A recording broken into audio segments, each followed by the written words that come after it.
दोस्तों नमस्कार। रिकी चड्डा astro healer channel से आपके सामने उपस्थित है। मेरे प्रीवियस 2 वीडियो में मैंने आपसे बात की थी कि अगर आपका चंद्रमा अगर वायु यानी एयर साइन में है तो उससे आपकी पर्सनालिटी में क्या फ़र्क आता है। वहीं पर अगर पृथ्वी तत्व की राशि है उससे क्या फ़र्क आप महसूस करोगे। और आज हम बात करेंगे कि अगर आपका चंद्रमा अगर जल तत्व की राशियों में है, जैसे कि कर्क, वृश्चिक और मीन राशि,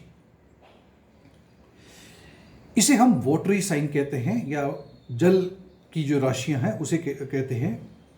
ये आपको ज़्यादातर परेशानी या ज़्यादातर आपका जो कनेक्शन है वो इसे हम साइकिक कहते हैं। जैसे कि मैं बैठे बैठे आपके ऑरा को देख करके, आपके बॉडी लैंग्वेज को देख करके, आपको समझ करके बहुत जल्दी इंफॉर्मेशन को पिकअप कर लूँ, ऐसे लोग होते हैं। बहुत सेंसिटिव होते हैं, बहुत इंट्यूटिव होते हैं, आने वाली चीज़ों को बहुत जल्दी भाप लेते हैं, समझ जाते हैं। और अगर आपने इस एनर्जी का सदुपयोग किया, जो कि आपको अगर आप चाहो तो करना चाहो तो बहुत अच्छी बात है, लेकिन आपको इस बात का भी ख्याल रखना होगा कि इस चीज़ में आगे बढ़ने से पहले क्या आप पूरी तरह से तैयार हो या नहीं। क्योंकि कभी कभी जब हम इन चीज़ों में उतरते हैं, जिसको हम कहते हैं कि कुछ लोग होते हैं जो टैरो रीडिंग करते हैं, कुछ लोग चैनलाइजिंग करते हैं, कभी कभी इसके लिए हमें बहुत बड़ा प्राइस पे करना पड़ता है। ये जो 3 राशियां हैं, जो जल तत्व की राशि है, ये आपकी कुंडली में मोक्ष त्रिकोण कहलाती है। क्योंकि ये मोक्ष की जो तीन घर हैं हमारी कुंडली में, चौथा, 8वां और 12वां, काल पुरुष कुंडली में यही चीज़ देखी गई है। और इसीलिए काफ़ी लोग जब अपनी कुंडली मुझसे कंसल्ट करवाते हैं, तो जब केतु चौथे घर में और ख़ास करके 8वें घर में या 12वें घर में हो, 12वां घर सबसे ज़्यादा इम्पोर्टेंट है। मैं ज़्यादातर लोगों को बोलता हूँ कि हो सकता है कि ये आपका आखिरी जीवन हो। आपकी कुंडली मोक्ष की कुंडली है। देखिए, जैसे किसी पौधे को सींचने के लिए जब सबसे पहला हम उसके बीज का इस्तेमाल करते हैं, लेकिन क्या वो बीज अंकुरित होगा बिना जल के? नहीं होगा। तो उसे जर्मिनेट करने के लिए, अंकुरित करने के लिए हमें पानी की आवश्यकता है। चंद्रमा पानी का कारक है। वहीं पर चंद्रमा आपके दिमाग का, आपकी सोच का कारक है। अगर आपका चंद्रमा एक अच्छी स्थिति में है तो वो आपको बहुत बहुत अच्छे फल दे सकता है, और अगर नहीं तो ये काफ़ी आपके लिए घातक भी साबित हो सकता है। अगर आपका चंद्रमा पीड़ित है, किसी पापी ग्रह से ग्रसित है, अगर वो 6ठे, 8वें या 12वें घर में, जिससे हम दुस्ताना घर कहते हैं, उसमें अगर है तो थोड़ा चैलेंजिंग हो सकता है चंद्रमा। चंद्रमा हमारे इमोशंस से संबंध रखता है, और कभी कभी ऐसे लोगों को इनसिक्योरिटी से ग्रसित होते हैं, बड़े परेशान होते हैं। अगर चंद्रमा कर्क राशि में, वृश्चिक राशि में और मीन राशि में पाया जाता है, तो मैंने देखा है कि ऐसे लोग किसी न किसी कारणवश, किसी न किसी तरह से इन चीज़ों में जुड़े रहते हैं। मैं फिर से एक बार रिपीट करता हूँ, चाहे वो टैरो रीडिंग हो, रेकी हो, या इन चीज़ों से वो ज़्यादा संबंध बना रखते हैं। अगर आपका चंद्रमा अच्छी स्थिति में नहीं है तो ज़्यादातर आपके जीवन में आपके इमोशंस को लेकर के बड़ी परेशानी आती है। चाहे वो फिर फिजिकल हो, मेंटल हो। आपका जो जीवन साथी है, आपका जो प्यार है, वो भी आपको थोड़ा मुश्किल होता है उस व्यक्ति के लिए आपको संभाल पाना, क्योंकि आप बहुत एक्स्ट्रा सेंसिटिव हो। बहुत छोटी छोटी बातों को आप एकदम से कभी कभी बुरा मान जाते हो, इमोशनली डिस्टर्ब हो जाते हो। और वहीं पर आपकी एक खासियत भी है, अगर आप किसी दो चार लोगों में खड़े हो तो जो व्यक्ति अगर कोई बात कर रहा है, 10 लोगों में से आप सिर्फ एक ऐसे व्यक्ति होंगे जो उसकी जो बात है उसके पीछे उसकी मंशा क्या है आप समझ पाओगे, उसकी बॉडी लैंग्वेज क्या है आप पिकअप कर लोगे, क्योंकि आपका जो ऑरा है वो ऑरा बहुत जल्दी उन एनर्जीज को खींच लेता है। अंग्रेजी में हम कहते हैं कि आप इंटेलिजेंट तो होते ही हो, लेकिन अंग्रेजी में एक और शब्द का इस्तेमाल किया जाता है एक्स्ट्रा सेंसरी पावर, जैसे कि इसको हम सिक्स्थ सेंस कहते हैं, आपकी बहुत स्ट्रांग होती है। और यही है जो आपको सब लोगों से अलग करता है। ज़्यादातर ऐसे लोग जो इन राशियों में पाए जाते हैं उन्हें एक शिकायत होती है कि जिससे हम कहते हैं मूड स्विंग्स।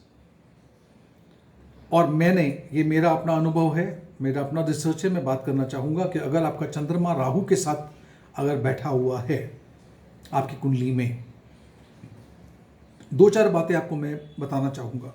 नंबर 1, चंद्रमा और राहु का साथ में बैठना कहीं ना कहीं पे आपके दिमागी चीज़ों को लेकर के परेशानी कर सकता है। माइग्रेन का पेन, सर में दर्द, पानी से डर, सपने आना, सपने में सांप का दिखाई देना देखा गया है।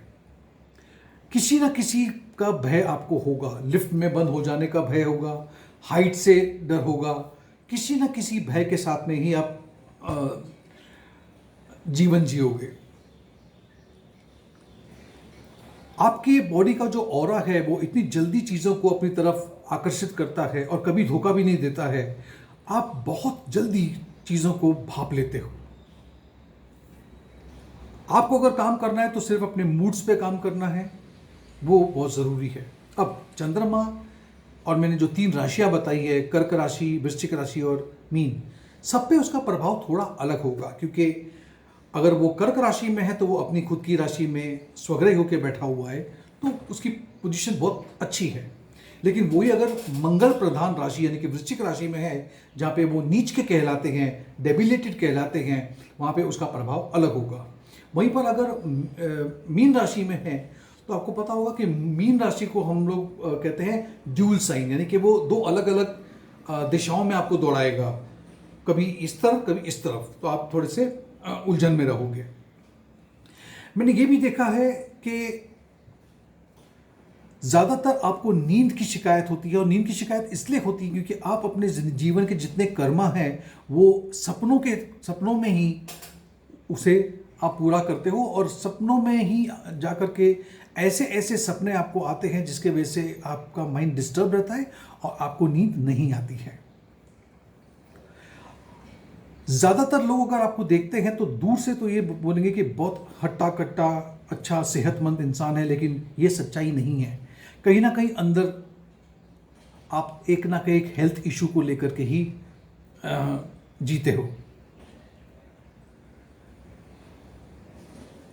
आप में एक क्षमता है, आप में एक काबिलियत है कि आप बहुत जल्दी अपने सेंसेस का इस्तेमाल कर करके दूसरी दुनिया से संपर्क साध लेते हो, और ये अपने आप में बहुत अच्छी बात है। कुछ बीमारियां हैं जो जीवन भर आपको कहीं ना कहीं पे परेशान करती रहेगी, और बीमारियों से ठीक होने में आपको दूसरे लोगों के अवज़ में आपको थोड़ा समय ज़्यादा लगता है। अगर कोई व्यक्ति 3 दिन में ठीक हो जाएगा तो हो सकता है आपको 5 दिन लगे।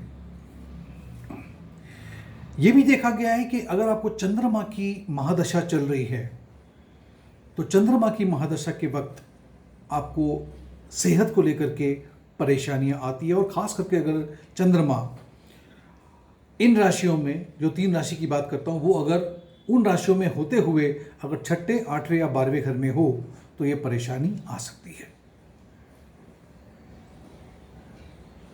तो अगर आप मीन राशि के हो और आपको ये स्पिरिचुअल या ये जो आध्यात्मिक चीज़ों से अगर लगाव है